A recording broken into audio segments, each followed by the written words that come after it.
Olha ele aqui de camisa amarela, e em homenagem eu estou de touca amarela. Tá com a camisa do livro, do Graciliano. Do Graciliano Ramos. Que ninguém mais diga que eu falei Guimarães Rosa. Certo? Que ninguém mais diga um absurdo desse. Roberto Tardelli, vamos começar assim, só dando uma pequena pincelada na pauta internacional. Nós vamos falar, evidentemente, da cena brasileira, mas como é que você avalia essas provocações, enfim, ataques que não são para escalar uma guerra? É uma nova moda agora, você ataca para não ter guerra. Você já viu isso antes na sua vida? Olha, bom dia a todos, bom dia àqueles que nos ouvem, bom dia a quem está aí na 98.9. Aqueles que não nos ouvem também. Aqueles que não nos ouvem. Aqueles que deveriam estar ouvindo, mas não querem que nos ouçam, não querem nos ouvir, enfim. Eu penso que nós estamos vivendo uma escalada de uma internacional fascista. Israel está nessa turma. Né? O governo de Israel é um governo de extrema-direita. Junto com o governo da Hungria, junto com o próprio Trump, junto com o Bolsonaro, junto com o Milei. Né? E é para incendiar o mundo, velho. Está crescendo, né? Está crescendo. Tá crescendo. Certo? É para incendiar o mundo. O expansionismo sionista está claro nesses ataques a Israel. Certo? Não há outro sentido essa escaramuça, essa coisa assim. Não é para, olha, eles estão provocando uma situação cujo desdobramento só não foi até agora, desculpe o péssimo trocadilho explosivo, porque os Estados Unidos estão pedindo, pelo amor de Deus, para não acontecer. O Irã chegou até a solicitar aos Estados Unidos que não se metesse, não se meta. Essa treta não é sua, essa treta é nossa aqui. O Irã é uma potência bélica no Oriente Médio. Né? Se tem ou se não tem a arma nuclear, uma hora a gente vai ficar sabendo, entendeu? Eu não apostaria muito nessa história de não ter. Mas eu acho que é para causar realmente no mundo uma coisa assim que eu estava vendo ontem. Se eu posso estar falando uma bobagem muito grande aqui agora, eu sou muito bom em falar bobagem. Eu tenho várias medalhas olímpicas de bobagens ditas por aí. Mas, na verdade, o que nós estamos vendo é uma espécie de hierarquização das mortes. Né? Olha, a faixa de Gaza desapareceu. Em razão dessa escaramuça com o Irã. Não se fala mais em Gaza. Por isso que o Netanyahu deve estar contente com o que está acontecendo. Porque o bombardeio, o massacre em Gaza, estava começando a despertar uma revolta mundial contra Netanyahu. Os próprios Estados Unidos estavam, assim, cada vez mais de bico torcido para eles. No Conselho de Segurança, falando em cessar fogo. Essa nova investida fez com que a faixa de Gaza desaparecesse. E as pessoas lá continuam a morrer praticamente de desnutrição. Ou seja, não há chegada de alimento. Isso não mais se falou. Isso desapareceu. Agora, a questão é Irã-Israel. Não é mais Israel-Palestina. Ontem, o Conselho de Segurança da ONU teve uma decisão terrível. Foi vetado, certo, o direito de Israel se tornar Estado. Os Estados Unidos vetou. Olha, não vai ter Estado palestino. Que era a grande reivindicação palestina desde a criação do Estado de Israel. Ou seja, a impressão que dá é que isso tudo é uma forma de criar uma manobra divisionista para que o massacre continue acontecendo e agora sem grandes repercussões no Ocidente. Tardelli, sem dúvida, mas sobre a ONU e a votação com relação ao Estado palestino para ter cadeira permanente na ONU, eu achei que foi uma evolução, embora os Estados Unidos tenham vetado, mas nunca chegou tão perto de a Palestina ter uma cadeira na ONU. Então, eu acho que não está longe, né? Aí é que está, né? Enquanto os Estados Unidos estiverem fechados como estão com Israel, e nada parece que vai fazer com que essa aliança entre eles seja abalada, Israel, a Palestina não vai se tornar um Estado. Enquanto você tiver países com poder de veto, você vai ter uma sub-ONU. Há países que têm uma superioridade moral em relação a outros. Olha, os Estados Unidos não querem, acabou. O grande momento agora é superar a questão palestina e criar uma questão paralela. O Irã não tem grande interesse nessa beligerância. E eu acho que o Irã, inclusive, não manifesta o interesse para prejudicar Israel de verdade, porque se manifestasse o interesse, ia livrar a cara de Israel com relação a Gaza. E acho que eles estão pensando também nos irmãos palestinos nesse sentido, né? Tardelli, deixa eu só atualizar aqui sobre o atentado, a tentativa, né, de atentado em Paris, e que Paris está, vamos lembrar aqui, às vésperas das Olimpíadas, né? Circulação na região ali da Embaixada do Irã foi interrompida em 3 linhas do metrô. A Embaixada dos Estados Unidos emitiu um alerta para que os cidadãos evitem a área e sigam as orientações das autoridades de segurança. Segundo a imprensa francesa, testemunhas disseram que o indivíduo carregava bandeiras e teria dito que seu objetivo era vingar a morte do irmão dele. A gente segue aqui atualizando essas questões, mas eu quero trazer o Tardelli aqui para as questões brazucas nacionais. Primeiro, perguntar, Tardelli, para você deve ter visto que o primo do Arthur Lira foi exonerado do INCRA de Alagoas, da superintendência do INCRA de Alagoas. O Lira reclamou. Eu não sei porque que alguém quer empregar o primo na superintendência do INCRA. Para que serve isso? Tardelli? Eu sei que é o seguinte, ele reclamou, o Lula telefonou na Colômbia, para o Paulo Teixeira, não, para o Zé Guimarães, que é o líder do governo na Câmara, falou, resolve isso. E agora o Lira já indicou outro. Eu tô achando que isso é falta de respeito com o brasileiro, né? Atende o que o Lira quer? O Lira, ele, na verdade, o Lira é uma consequência do Bolsonaro, né? Vamos dizer, o lixo atômico que ficou do governo Bolsonaro. Quando o governo Bolsonaro abdicou da administração, o Bolsonaro não tinha nenhuma vocação administrativa, nada, ele não gostava, ele nunca trabalhou na vida, e não é porque se tornou presidente que ele iria trabalhar. A administração do país passou para o Lira. E passou através da forma mais abjeta possível, por aquelas emendas secretas, aquelas verbas não rastreáveis, que colocou o Lira na condição de vice-rei. Nós nunca tivemos um parlamento tão empoderado como tivemos sob a gestão de Lira. E ele é muito bom nessa questão local, nessa questão de sacristia. Ele preza muito os nichos de poder que ele tem. E ele talvez exiba para o governo um arsenal de armas que o governo talvez não tenha como enfrentar, ao menos até agora não teve. Você sabe que está tendo conversas entre Arthur Lira, Rodrigo Pacheco e Alexandre de Moraes, inclusive para baixar a temperatura entre STF e Congresso. Eu tenho informações de que Lira teve uma conversa dura com Alexandre de Moraes. Agora, minha pergunta objetiva para você, meu querido glorioso Roberto Tardelli, é o seguinte: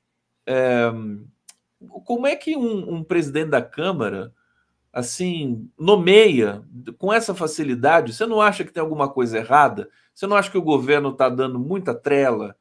Não acha que tem que ser uma coisa pelo menos mais discreta? Eu acho que o governo está muito nas cordas em relação ao Lira. O Lira consegue articular mais e melhor do que o governo. Em várias situações. Nós temos, é certo, um parlamento talvez o pior que nós já tenhamos eleito na história do Brasil. Nós temos bancadas da bala, bancadas evangélicas, bancadas fascistas, que acabam fazendo a maioria da Câmara, e qualquer medida a ser aprovada pelo governo custa uma encarnação. É tudo muito sofrido. E o que pior é que o interlocutor do governo, que era o Padilha, para o Congresso, ele é o articulador político, ele é o ministro das Relações Institucionais, foi escanteado claramente pelo próprio Lira. Falou assim, olha, Lira... Mas o Lula bancou. O Lula bancou, mas o Lula bancou e colocou agora o Paulo Teixeira para negociar com o... Certo? O Lula gosta de fortes emoções, é isso, né? Na verdade, ele bancou sem bancar. Na linguagem do futebol, ele prestigiou o técnico, certo? Que todo mundo sabe que está prestes a cair. Está prestes a cair. Talvez não tenha caído, porque o Lula também não tem mais o time que ele teve no primeiro e segundo mandato. Olha, você vai destacar a gestão do Haddad, você vai destacar a gestão da Nízia, certo? São gestões muito profícuas, muito interessantes, mas o próprio Lula reuniu os ministros e falou assim, olha, nós estamos parados, o governo está fazendo mais coisa. Os ministros estão mais ou menos sob um estado de prontidão para qualquer momento ter uma outra reunião geral. Pois é, Roberto Tardelli, deixa eu trazer aqui a participação do nosso público, sempre muito luminosa, importante para todos nós. A Lilian Oliveira está aqui, que é fã do Roberto Tardelli, para tudo. Tardelli está com o Conde, amo vocês, tá? Olha, obrigado. Ela lembrou de mim também aqui, né? Olha, isso aqui eu quero dizer o seguinte, licença poética aqui, trazer porque os bolsonaristas, você sabe que eles me acompanham nossos programas aqui. E eu não estou proibindo, meu querido. Aliás, liberdade de expressão, deixa os caras aqui, tudo mais, né? Só se fizer algum ataque direto, eu vou bloquear. Mas eu gosto de pegar as contradições e tentar trazer de volta para a vida, né, essas criaturas. Tem um perfil aqui chamado A Facada Inelegível Vermes, está dizendo aqui, STF, ditadura do século XXI, anos 70 ficou longe, vocês vão todos para a cadeia. Achei simpático, vão todos para a cadeia. E aí ele diz aqui, Elon Musk versus Copacabana chegou quadrilha. Eles são tão abusados que eles depõem contra si próprios. Quer dizer, ele está dizendo que chegou a quadrilha que vai ser a movimentação do Bolsonaro ali em Copacabana nesse fim de semana. O que você acha disso, Tardelli? Querido, o relatório Musk é ridículo. O Twitter Files? Ele não é falho, ele é ridículo. Ele é assim, ele não... É difícil você olhar aquilo com um mínimo de seriedade. Ele confunde a decisão com o mandado da decisão. Isso. Que é uma confusão que uma criança não faria. Que ele confunde, não. Ele acanalhadamente, certo? Faz uma mistura para dizer, olha, chegou aqui assim.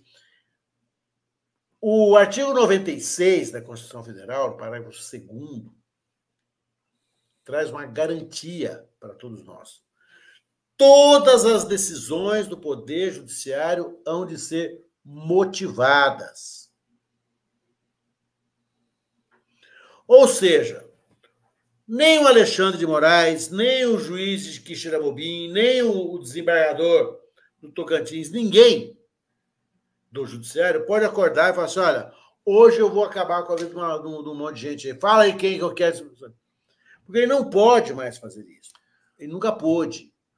Deixa eu só trazer uma informação para você, meu querido Tardelli, que é o seguinte, o relatório, o que a Folha de São Paulo publicou ontem e hoje, é que o relatório... Aliás, a comissão do Congresso americano que publicou esse relatório, ela é desacreditada lá. Ela é de extrema-direita. Ninguém bota fé nela. Só aqui no Brasil que repercutiu. Mas só para te dar uma informação, eles dizem que o Alexandre de Moraes criou um departamento dentro do TSE e através desse departamento, desse instituto, ele aciona e proíbe os perfis. Você viu isso? Não cheguei a ver isso. Porque não chegou a ver isso? Não, eu fui perdendo a paciência pelo seguinte, não há nos Estados Unidos, eu não tenho muitos tons. Eu já tenho idade suficiente para não ficar lendo muita merda até o fim, assim, sabe? Começa um livro, eu não gosto, eu não sou obrigado a terminar o livro, esse livro é realmente uma merda, eu não vou fazer isso. Eu me poupo e falo assim, tô achando uma merda, vou ler outra coisa. Nos Estados Unidos, não existe a justiça eleitoral. Então, a justiça eleitoral para o Elon Musk é algo absolutamente fora de qualquer parâmetro. Ele não sabe da existência de uma justiça que se preocupa em tornar a eleição uma eleição justa e representativa. Não há nada parecido nos Estados Unidos. A gente vê a apuração americana durar semanas. Semanas. Na ausência de uma justiça federal, ele começa a imaginar num exercício de paranoia que ele sabe fazer, que, olha, tem o departamento é o próprio TSE, não há departamento algum, né? O que existe são as câmaras, as turmas do TSE, que vão julgar. O que para ele é algo inextricável, incompreensível. Ele não consegue imaginar que possa haver uma justiça preocupada com a lisura do pleito eleitoral. Ora bolas.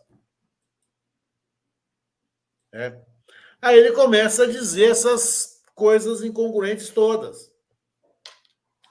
Olha, chegou uma ordem lá para tirar a conta do Twitter do ar.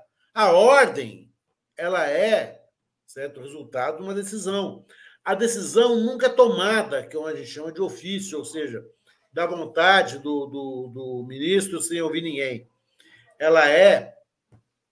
Ele é provocado por alguém, ou por um partido político, ou pela Procuradoria-Geral da República. Alguém provoca a decisão. Ele toma a decisão sobre alguém que provocou. O que nós estamos vendo na extrema-direita brasileira é o negacionismo terraplanista. É algo que eu definiria metade como uma canalice sem tamanho, metade como uma ignorância insuportável.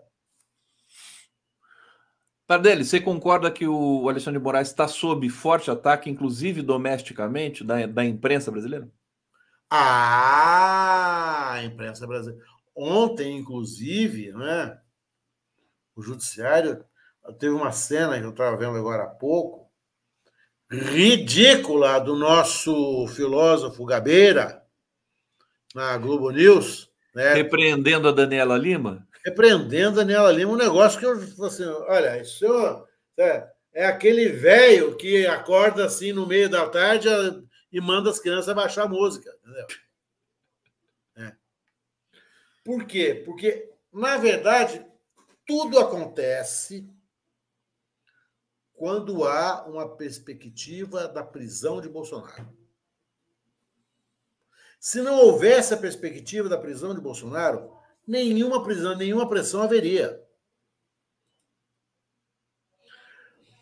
O que está acontecendo é que há uma possibilidade, e eu imagino, e eu digo para você que essa possibilidade é cada vez maior, não obstante todo esse enfrentamento, talvez o erro cometido não pelo ministro Alexandre de Moraes, mas por todo o Supremo Tribunal Federal, foi não ter parado o Bolsonaro naquele ato aqui de São Paulo. Nós conversamos sobre isso. A gente falou sobre isso. Falou assim, tem que prender agora. Porque eles tiveram tempo de articular uma extrema-direita. Demoraram demais no Supremo. Como demoraram demais para decidir a questão da droga. Eles ensejaram a reação, eles fomentaram essa reação, que viria certamente. Prender o Bolsonaro está cada vez mais difícil, só que está cada vez também mais inevitável, e esse é o grande paradoxo. É inevitável uma prisão que vai incendiar esse país. Aliás, ele prometeu isso, ele disse isso claramente. Jair Messias Bolsonaro disse no caminhão, na Paulista, olha, se vocês me anistiarem, está tudo certo. Sim. Ele falou claramente. Agora, se não vier anistia, nós vamos pagar para ver. Junta com o Malafaia, que é um vendilhão do templo da extrema-direita, certo? Junta com outros políticos. Agora, Tardelli, tem outra alternativa? Não tem, né? Tem que prender, não tem outra alternativa. Tem que prender. Não há um plano B aí. Não há uma forma assim, não. Vamos colocar mais uma tornozeleira. Não tem como. Mais duas tornozeleiras do Bolsonaro, né? Uma em cada perna, né? Uma em cada perna, um bracelete, né? Um cordão. Né? A gente já vai falar de tornozeleira aqui. Deixa eu voltar para o bate-papo aqui. Oswaldo Kátia Barreto. Salve, salve, Conde. Você é muito especial. Um abraço de Volta Redonda. Um abraço redondo para você, meu querido Oswaldo. A Lília Oliveira está dizendo aqui. Vocês já viram o podcast do Tardelli aqui no YouTube, na TV Democracia? Tá fantástico. Eu acho que a partir da semana que vem vai ser ao vivo. Acompanhe por lá. Ô, Tardelli, você fala direito comigo, viu? Fala direito comigo, Conde. Fala direito comigo, rapaz. Ah, que tá muito legal esse. Você vai começar a fazer ao vivo lá, não? Estão vendo o horário e é complicado, porque é um ato complexo, envolve muita gente, né, velho? É muita gente, é muita gente. Muita gente. Sempre tem Rosalba, Lúcio, ministro Barroso, será que foi mordido pela Lava Jato ou o senhor sempre foi lavajatista e nesse momento delicado que estamos vivendo, lutando para defender a Constituição, o senhor vai roer a corda? Pergunta para o Barroso. Você manda para o Barroso essa pergunta? Eu vou ligar lá para o Barroso. Liga para ele. Aliás, eu vou ligar pro blogueiro lá que ligou pro Alexandre de Moraes, que divulgou o nome do telefone do Alexandre de Moraes. O Alan dos Santos. Eu vou ligar para o Alan dos Santos, pedir para o Alan dos Santos o telefone do Barroso. Do Barroso, ele deve ter, e vou ligar para o Barroso. Edson Antunes, a economia americana não aguenta um conflito mundial. Lino Oliveira, estou numa overdose de Tardelli, terceira live com ele hoje. Edson Antunes, processo contra Hart está com Flávio Grande Dia. Com Flávio Dino? Não, mas eu acho que é o Toffoli que pode mudar essa história. Daqui a pouco eu vou falar sobre isso com o Tardelli. Nair Paiva de Oliveira. O Lira está sentado em cima de 14 pedidos de impeachment contra Lula. 14. Fiz questão de tem mais de 50 do Bolsonaro e não se incomodou. 14 não é nada. Você sabe que o Eduardo Cunha está aconselhando o Lira, né? Mas peraí, né? Edson Antunes, vocês viram os perfis que foram bloqueados? Tadinhos da Zambelli, Duval, Alan dos Santos, Monarque, Velho da Van, etc. Pandora Estúdio, Conde Tardelli, qual é o apoio dos outros ministros ao Alexandre de Moraes? Pois hoje ele é alvo e amanhã será outro, né? Isabel Reis, Gabeira e Pondé são filósofos de caixa de maisena. E a Lília Oliveira dizendo aqui, Tardelli, você não acha um perigo para a sociedade os discursos teocráticos da Michelle, que eles são exércitos de Deus, e nas igrejas que o Bozo é um Deus? Medo? Responde rapidinho aqui para a gente, porque eu quero trazer uma questão para você, a Lília Oliveira, querido Tardelli. Eu acho que essa mistura entre Estado e religião que a Michelle Bolsonaro faz dolosamente, é a pior das misturas. É a que induz as ditaduras mais fundamentalistas, mais reacionárias. Já estamos induzindo, são várias.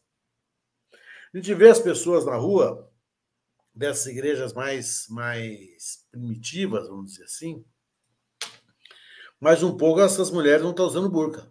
Não vai demorar muito.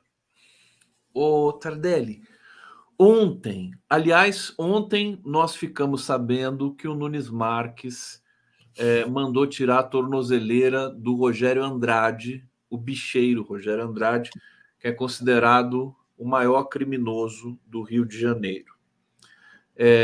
Tem uma nota ainda que o Nunes Marques foi assistir o carnaval na Mocidade Independente, no camarote da Mocidade Independente, que é patrocinada pelo Rogério Andrade. Nós sabemos também, e aí já te passando, que a colaboração premiada do Rony Lessa vai ter seu sigilo retirado nos próximos dias e que o Rogério Andrade está nessa delação. Pergunta que eu te faço: o que quer o senhor Cássio com K do STF? Olha, ele decidiu monocraticamente sem ouvir a PGR. Sem ouvir a PGR. Rapaz, isso é um erro, assim, que um juiz recém-possado, recém-ingressado na carreira, não cometeria. É uma dessas coisas que a gente fica assim,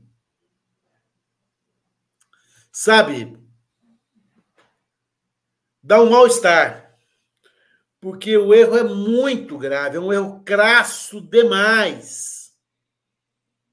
Mais ainda ocorrendo nas mãos de um ministro da Suprema Corte. Eu acho que a decisão tal como foi dada, ela é, com a devida vênia, escatológica. Em 40 anos de vida jurídica, nunca vi nada parecido. Nunca vi. Essa decisão, eu posso dizer para você, Conde e queridos ouvintes, deverá ser reformada pela turma.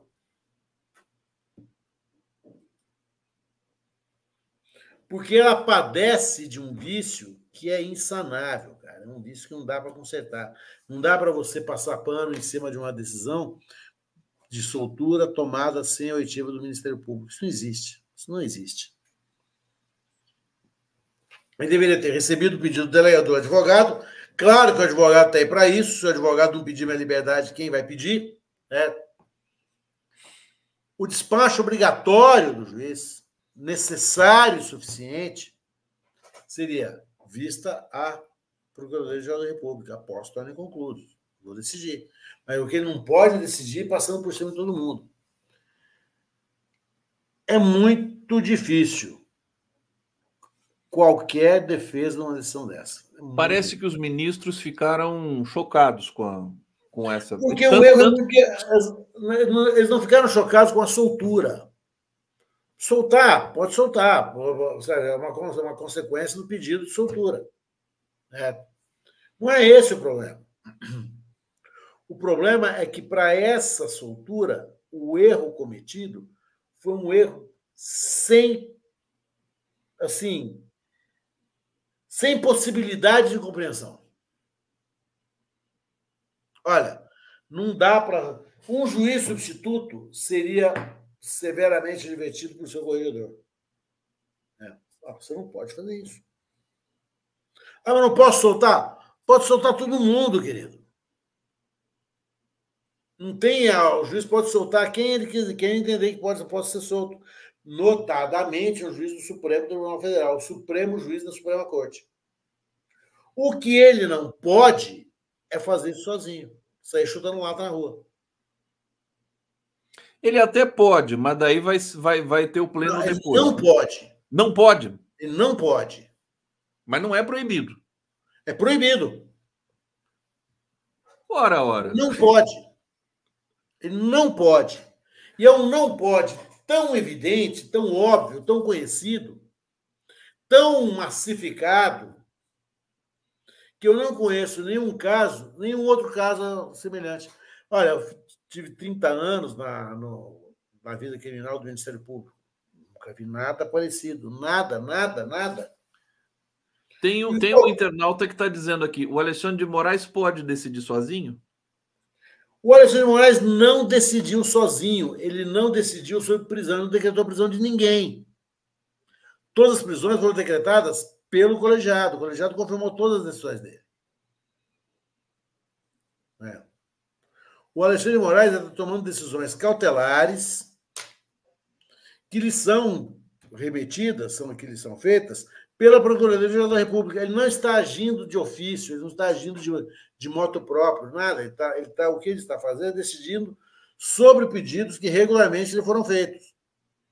É Agora, muito diferente. Tardelli, não é isso que o Senado está pensando em votar, que é coibir as decisões monocráticas do STF? Olha, o Senado, que tem o foro privilegiado, né? O bendito foro privilegiado passa pelo Senado Federal. Esse foro privilegiado nunca foi objeto de questionamento. Muito pelo contrário. Muito pelo contrário. Agora, com a possibilidade da prisão de Bolsonaro, e na hora que o Bolsonaro for preso, vai ter um efeito ralo. Vai puxar um monte de gente nesse ralo. Né? Vai ser aquela coisa sabe aqueles castelos de carta que chinês adora fazer, de empurrar um e formando um desenho, um mosaico? Vai acontecer a mesma coisa. Agora eles estão revoltados por quê? Porque muitos estão com medo, velho. Eles sabem o que eles fizeram no ano passado. Todo mundo sabe de si. E estão correndo atrás. Seguindo aqui com os news, Roberto Tardelli aqui, sempre uma maravilha conversar com o Tardelli. Eu vou para o bate-papo mais uma vez, lembrando vocês para darem o like aqui na nossa transmissão. Valmir Zanzeri, como podemos voltar com todas as investigações contra o larápio do Lira? Kit robótica, perseguição à ex-mulher, o aumento do seu patrimônio. O Lira foi livrado pelo Gilmar Mendes, né, que arquivou as investigações. O Lira está com medo de sair da presidência da Câmara e por isso que ele está nessa tensão assim permanente. Essas investigações podem voltar contra o Lira? A investigação só pode voltar se houver fato novo. Sim. Até então desconhecido. Né? Na verdade, essa desvantagem do Estado pequeno, né? É pouca gente. O universo de votos é muito pequeno. O Lira, sempre, toda eleição deve ser sangrenta. Deve ser sangrenta, isso é uma loucura. Acho que quem conseguir se eleger em Alagoas é porque é muito bom de palanque. Porque tem muito candidato e tem pouca gente para votar. Na verdade, o que se pretende, o que o Lira pretende é uma espécie de transição para o governo que vem. O que me parece, Conde, querido, é que é um aparelhamento estrutural. Quando a Viúva Negra teceu a teia e conseguiu prender Bolsonaro, né, catar o Bolsonaro na teia, ela subavaliou a capacidade de reação dele. Né? E a capacidade de reação dele não é só dele, é de um movimento que o cerca. Né? Um movimento gigantesco.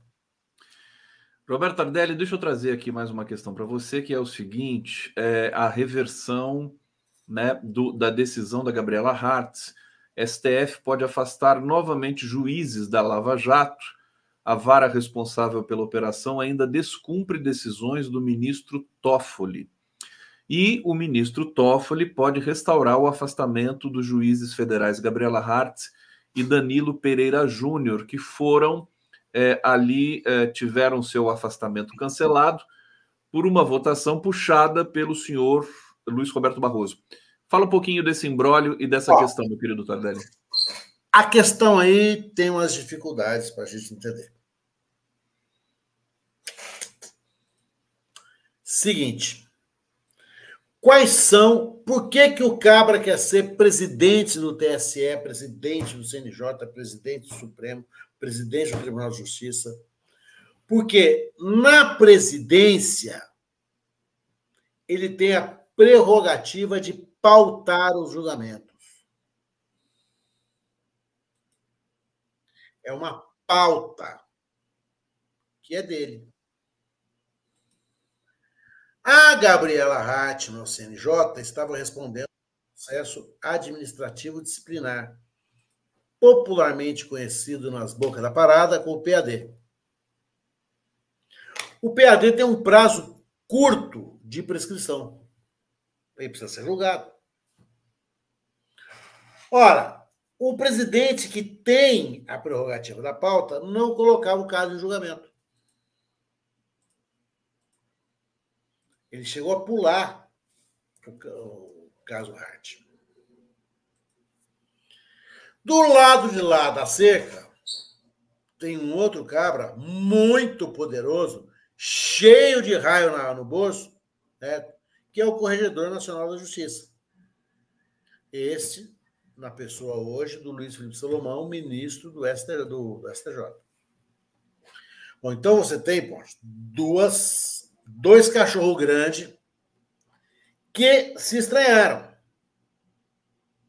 Ele querendo levar a julgamento e o presidente não querendo levar a julgamento.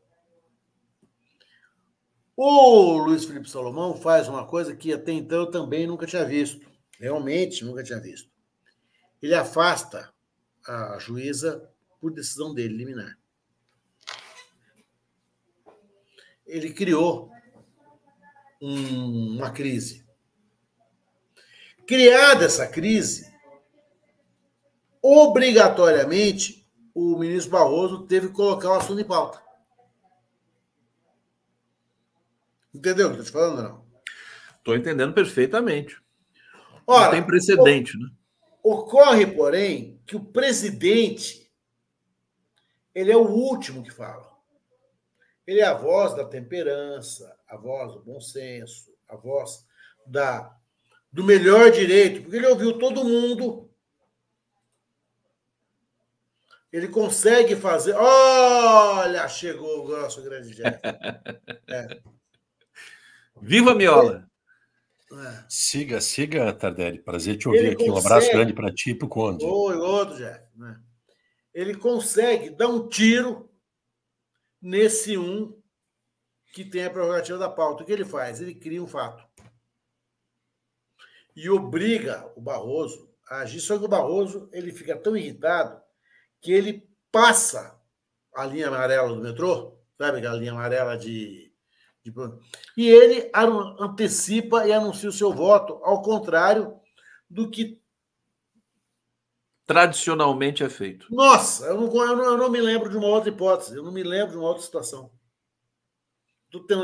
Faz dias que eu estou tentando me lembrar, não consigo, e ninguém noticia, porque não deve ter havido. Do presidente se antecipar, porque a antecipação do voto do presidente é um desprestígio para o próprio presidente. Ele está se desprestigiando.